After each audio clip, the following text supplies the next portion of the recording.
It was a cool, clear morning. It looked great, but it felt terrible.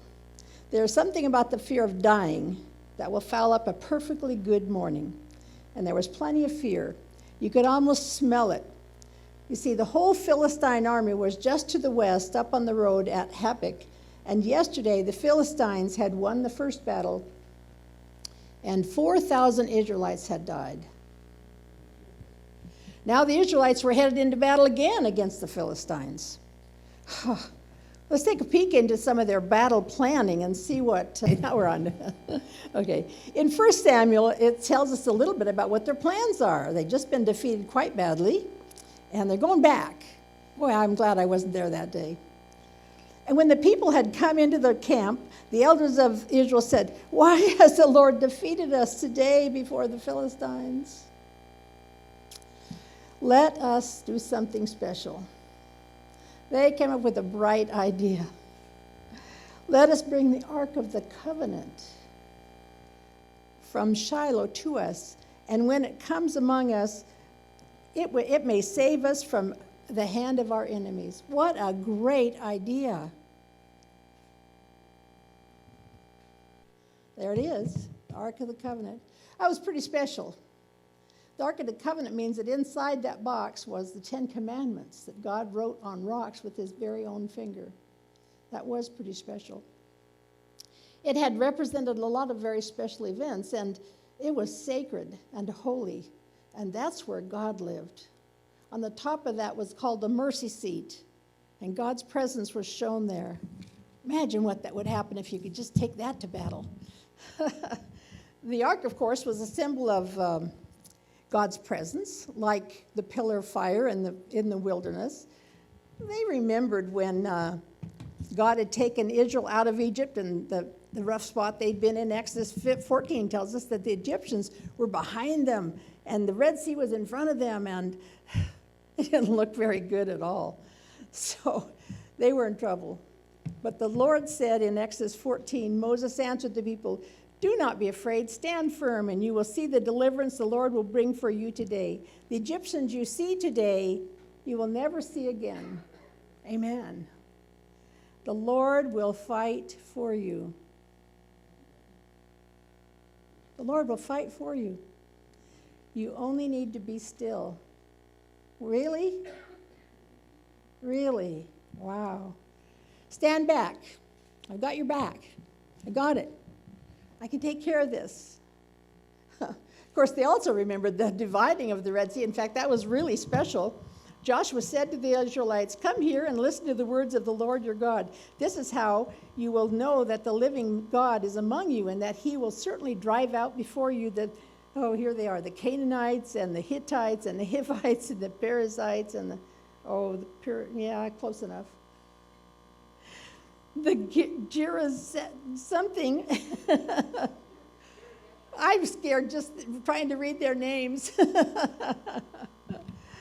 Joshua was talking to me, he says, "See, the ark of the covenant of the Lord of all the earth will go into Jordan ahead of you. Now then, choose 12 men from the tribe of Israel, one from each tribe, and as soon as the priests would carry the ark of the Lord of all the earth, set foot in the Jordan's flowing downstream will be cut off and stand up in a heap."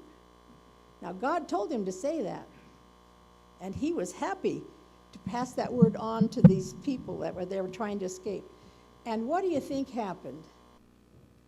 Wow, the River Jordan at its flood stage just backed up and made room, and it parted just like in the day when they tried to cross the Red Sea. It was amazing. That ark was really something. No wonder they thought about taking the ark into battle after having such a big defeat the day before. Well, Samuel tells us again, so the people sent to Shiloh that they might from there bring the ark of the covenant of the Lord of hosts, who dwells between the cherubim. They're going to bring God with them. And the two sons of Eli, Hophni and Phinehas, were there with the ark of the covenant of God. And when the ark of the covenant of the Lord came into the camp, all of Israel shouted so loudly that the earth shook. Were these guys excited to see that ark or what? The earth shook. They shouted so loudly. Do you think they remembered about the ark and what it had done for them in the past? You bet they did. Whoa, were they excited. Samuel goes on to tell us, now when the Philistines heard the noise of them shouting, I guess so if it shook the earth, they said, what does the sound of this great shout in the camp of the Hebrews mean? Then they understood that the ark of the Lord had come into the camp. So the Philistines were afraid. Well, hello. They'd heard those stories too, hadn't they? And they said, God has come into the camp, and they said, woe to us, for such a thing has never happened before. This is not fair. They're not fighting fair. Woe to us. Who will deliver us from the hand of these mighty gods? Of course, they got S on the end, and they didn't understand about God, but they were frightened as well. These were the gods who struck the Egyptians with all the plagues in the wilderness. These Philistines knew about that God. And they were afraid also. They were very afraid. In fact, they remembered it very well. And it even says here that they needed a little pep talk. The Philistines didn't want to go to battle once they heard all that noise. And so they said to the Philistine army, be strong and conduct yourselves like men, you Philistines. I love it. Great pep talk. That you do not become servants of the Hebrews as they have been to you. Conduct yourselves like men. Let's fight. Do you know what happened? So the Philistines fought, and Israel was defeated. And every man fled to his tent. There was a very great slaughter, and there fell of Israel 30,000 foot soldiers. What? Ooh. Also the ark that they took into battle without God's direction. The ark was captured, and the two sons of Eli, Hophni and Phinehas, died. Wow, that was not the outcome they were expecting. The defeat of Israel, 30,000 men, pretty much 8 times what had happened before, the day before. How could this happen? They had the ark, they had the faith, they were sure excited. Even their enemies had faith, and even their enemies were afraid. How could this happen? How could it possibly happen? Well, let me ask you a question. Can you think of some time in your life when you made an important decision and then asked God to help you, but it all ended up wrong? Okay, I thought this was the greatest picture when I saw this. Can you imagine? First of all, I don't know if this guy actually made this God or not, but let me ask you a question. Would that be kind of cool if you could have a God you could pack around in the trunk of your car and drag him out whenever you needed him, and you could take him or leave him. Sometimes you could leave him in the trunk. But I just have to laugh at this picture, because how in the world could you possibly have faith in a God you got to do the bicycling? My God says, follow me. He doesn't say you have to do the pedaling. The world is looking for leaders. God is looking for someone that will follow. That means that he is ahead. You know, the leader has to go first, remember? Right? Okay.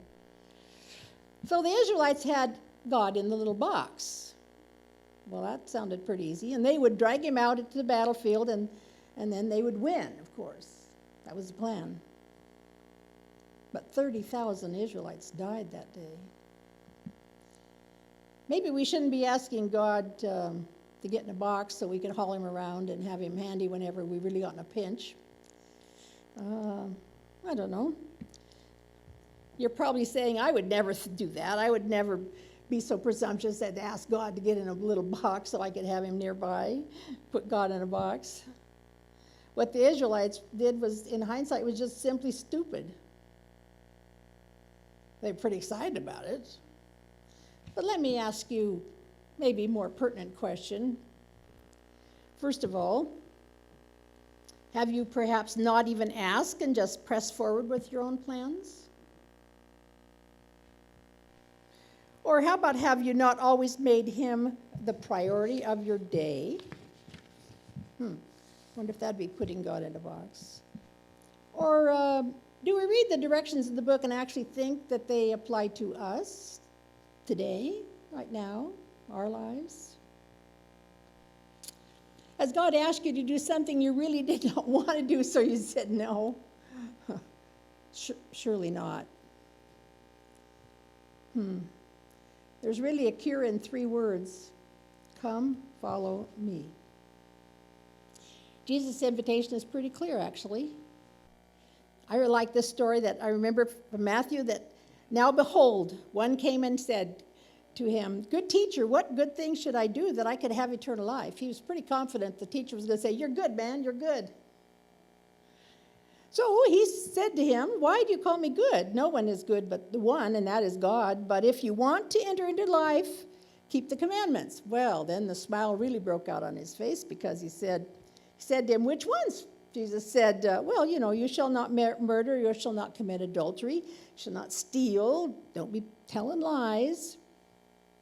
Honor your father and mother, and love your neighbor as yourself." Oh, he's still smiling. The young man said to him, all these things I have kept from my youth. What do I lack?" Really? That wasn't enough? I lack something? And Jesus said to him, "If you want to be perfect, go and sell what you have and give to the poor, and you will have treasure in heaven, and come and follow me." Excuse me? I don't steal, I don't beat my wife. I take care of my mom, I don't lie. You want me to sell everything I have and follow you when I'm doing such a good job here on my own? The Bible says, but when the young man heard that saying, he went away sorrowful, for he apparently had quite a lot of stuff. Jesus says, "Follow me." Now, I haven't been asked to give up everything. I guess I was. I haven't been asked to give up my life or some strong requests of God. He hasn't asked me to do something that I didn't want to do. Let's take a look at some stories. Jesus walking along by the Sea of Galilee and saw 2 brothers, Simon, called Peter, and Andrew, his brother. This will seem familiar, won't it? Casting a net into the sea, for they were fishermen. Then he said to them, "Follow me, and I will make you fishers of men." Wow, I'm thinking of a lot of questions I'd be asking. But they immediately left their nets and followed him. Going on from there, he saw 2 brothers, James the son of Zebedee and John his brother, in the boat with Zebedee, their father, mending their nets. And he called them. And immediately they left the boat and their father, and they followed him. I knew a fisherman. This is my mom and dad. And I grew up as a little girl in the house of a fisherman. So I know a lot about fishing. I want to tell you a little story about my papa. Many of you have heard the story about the shipwreck and how God miraculously spared their lives, and it was an amazing thing. They were in for certain death. And my father tells the story of when they knew there was no hope, and he said, "What do you pray when you know it's your last prayer?" And he said, "My children are grown, they don't need me." Well, that wasn't true, of course. "My wife will perish with me. Okay, Lord, if for some reason you can figure out a way to get us out of this, I'll tell people about it, how amazing you are. I will tell others." Wow. He was saved. They went back to fishing. That same summer, he was out on the boat by himself, fishing. Mom was at home. And God really reminded him of something. He said, Frank, remember that promise? And they had a little discussion, apparently. And Dad felt like he should go inside and get on the ship-to-shore radio. Well, in those days, that was a pretty big deal. I don't remember if it was expensive or why it was such a big deal, but if Mom got a call from the ship-to-shore radio, she knew something was terrible wrong. So the phone rang, and my mom got a call on the ship-to-shore radio. And Dad said, I'm okay, but we need to go tell like we promised we would do. We need to go. As soon as I finish fishing here in a couple of months, we need to go and tell. I have this feeling we should go and talk to the students in our schools. That'd be a good place to tell this amazing story. And my mother was saying, what? What? She didn't remember making the promise. So he told her what to do. Contact the schools, the academies, and see if they would be interested in having an old fisherman and his wife come and tell an amazing story. Well, he hung up, and Mom realized that was something she needed to do. So they didn't live very far from Auburn Academy, and so she contacted him at Auburn Academy, and they knew him a bit, and so, yeah, they would make a spot for them, and they could come and talk to their children. Now, you need to know that my father grew up in the Depression, and that was before they had any idea about some of these learning disability problems that people have. And my dad flunked out of the 3rd grade. He couldn't read or write his whole life. He could tell what a stop sign was by its shape, but that was it. He did not know how to read or write. Here was this illiterate fisherman saying, I want to come and talk to your kids at the academy. They let him in. And it's called Columbia Academy, and they made a spot for him. And Milo and down. And when Dad got home, they packed up the car, and I mean, it was a rickety old car. Did you know that if the back seat doesn't hold itself up all by itself, I mean, the back of the front seat doesn't hold up, you can put a block of wood behind it and it'll hold up? Off they went, first to Auburn and on down, and then they went across that whole winter. They would go from one school to another, and the school would say they'd call ahead to the next school and say, there's an old fisherman and his wife that have a story your kids will probably really enjoy. Not only was my father illiterate and never been a public speaker of any kind, my mother was scared out of her socks to speak in public. And she said it didn't matter how many times she told her story. Every time her knees were shaking so bad she was sure people could hear them knocking in the back row. God said, Frank, I want you to go tell people. And for 2 different winters, they went around to every academy in the United States. I don't believe they missed a one. They went around the north the first year. The next year, they spent the whole winter going around the south, catching all the students. They were following Jesus. He had asked them to do that. Following Jesus is pretty important. In fact, it's listed in 4 of the Gospels. There it is in Matthew, and Mark, and Luke, and John. You must be kind of serious about this follow me stuff. Follow me. Okay. That's a pretty simple thing. I've been following Christ all my life, right? Well, what gets in our way? Well, there's that thinking part. When God asks you to do something that maybe is a little out of your comfort range, you think of reasons to say no. We fall into the trap of thinking that our plan is the best. I know I used to always think that it was my job to think up what I should do and then ask God for help. Well, that sounded like a pretty good plan, and he helped a lot. But I particularly like the verse that we quoted in Sabbath school this morning. You know it well. We won't take the time to have you all quote it, but let me just read it for you again. The Lord is my shepherd, I shall not want. I don't have any needs. He makes me lie down in the green pastures. I didn't have to think that up. He makes me lie down. He leads me beside the still waters. He restores my soul. He leads me in the path of righteousness for his name's sake. Even though I walk through the valley of the shadow of death, I will fear no evil, for you are with me. Your rod and your staff, they comfort me. You prepare a table for me right in the presence of my enemies.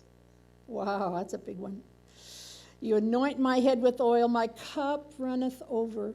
Surely goodness and mercy will follow me all the days of my life, and I will dwell in the house of the Lord forever. This amazing psalm that we know by heart really and clearly tells us what he wants to do for us.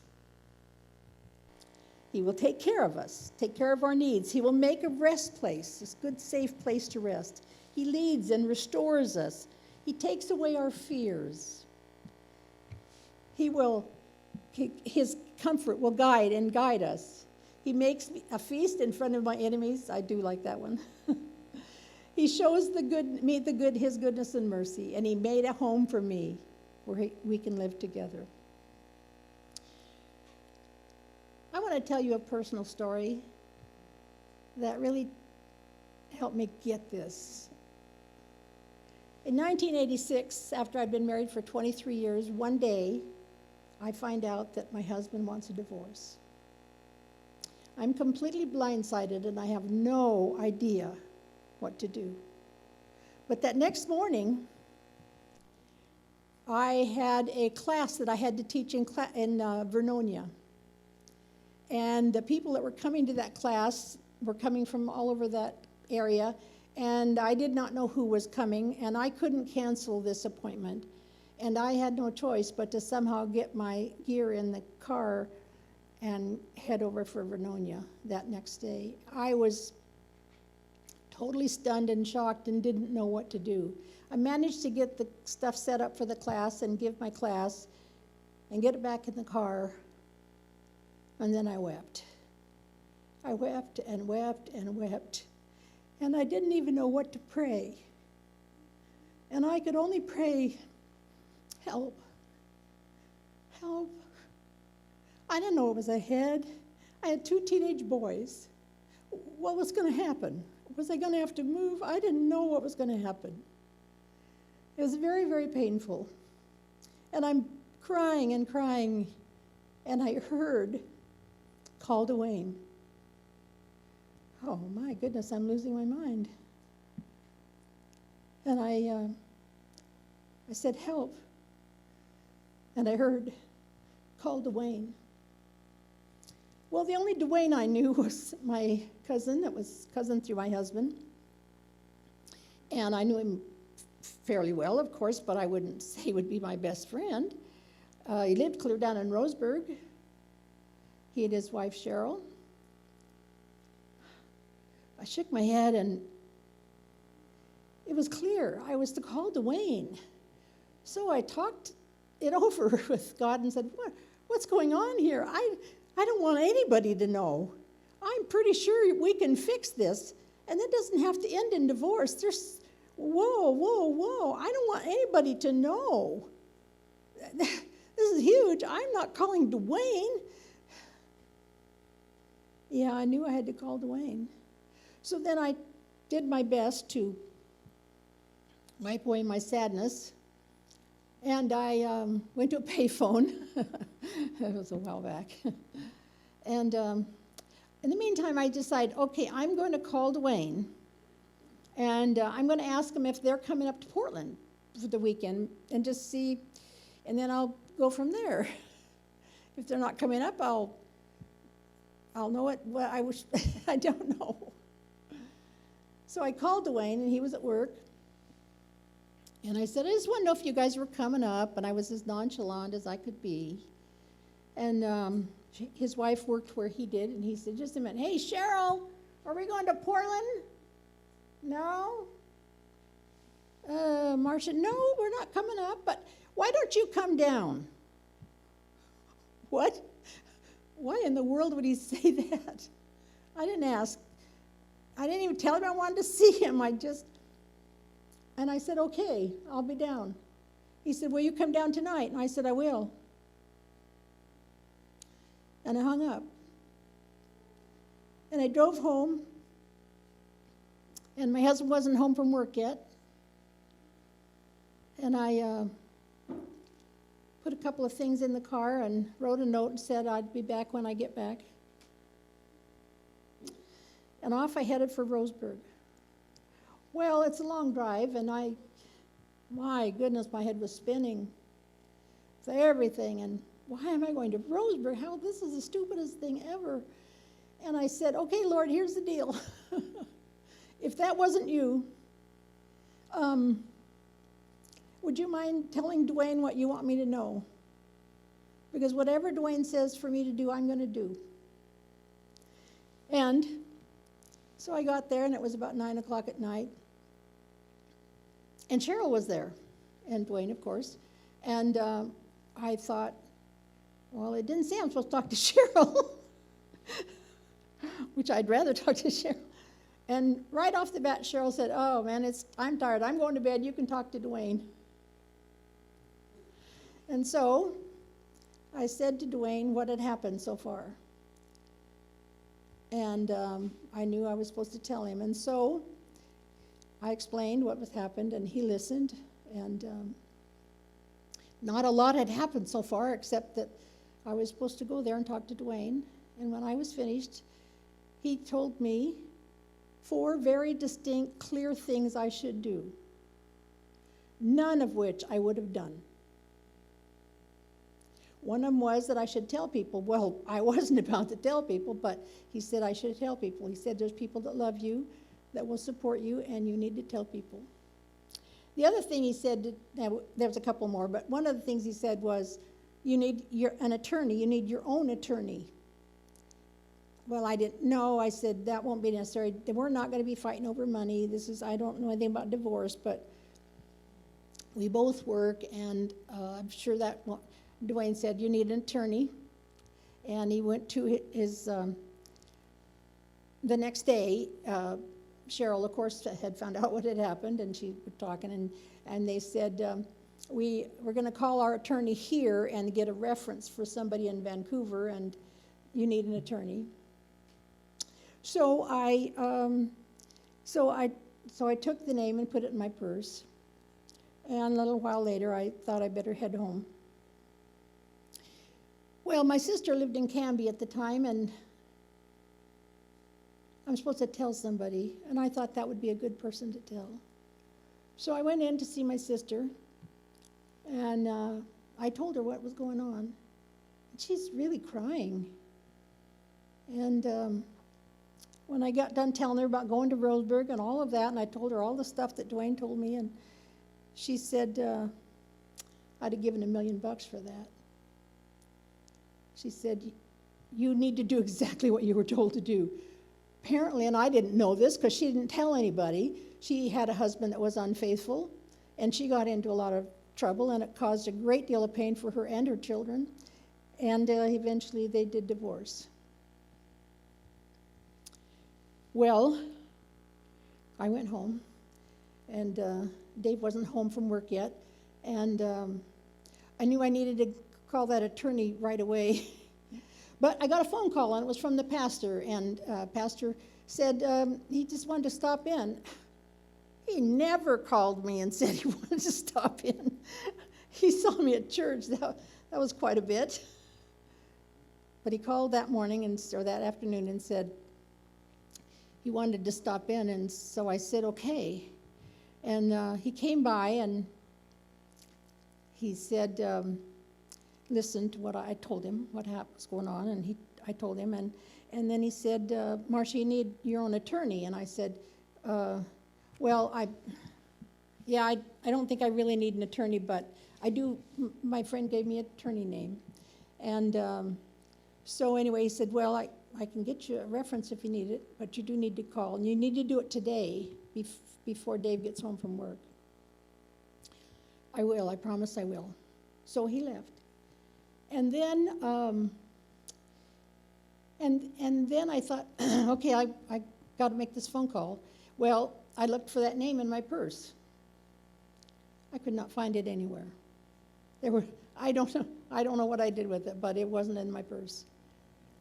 So I thought, well, it's not that big of a deal, actually. I just need to find a firm that has more than one person so that I can have a chance of seeing somebody today, right now. And I can go and see what I need to do. And so I got a firm, and they had an extra guy, a guy that had time. And so I went in that right away, and I was seen, and he was very nice, and it wasn't hard, and it wasn't going to be terribly difficult from a legal point of view.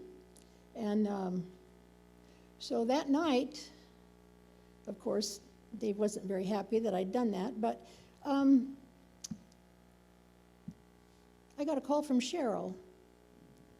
And Cheryl said, just checking to see how you're doing. I said, well, it's been kind of rough. But I did see the attorney, and she said, oh, good. I knew that you would. Our fella down here said that he would be really excellent. I said, well, turns out I don't know why I did that name. But I found a good one. He's a good one. And Cheryl said, what was his name? And I said, Arthur Bennett. And Cheryl said, that's the name we gave you.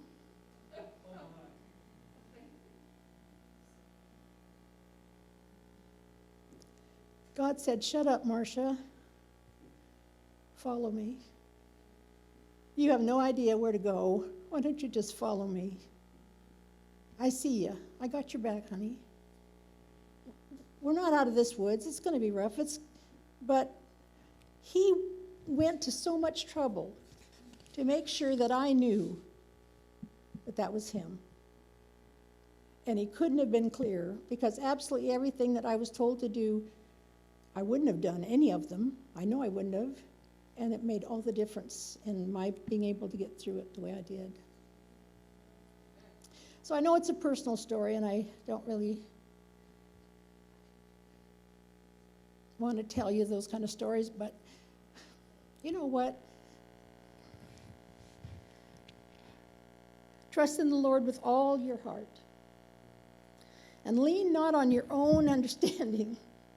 Well, I didn't have any understanding at the time. But in all your ways acknowledge him, and he will make your path straight.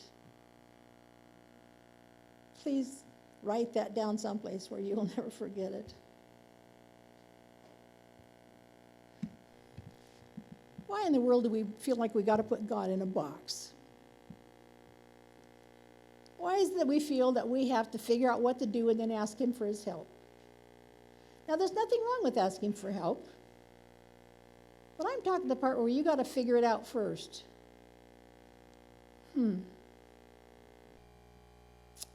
For I know the plans I have for you, declares the Lord.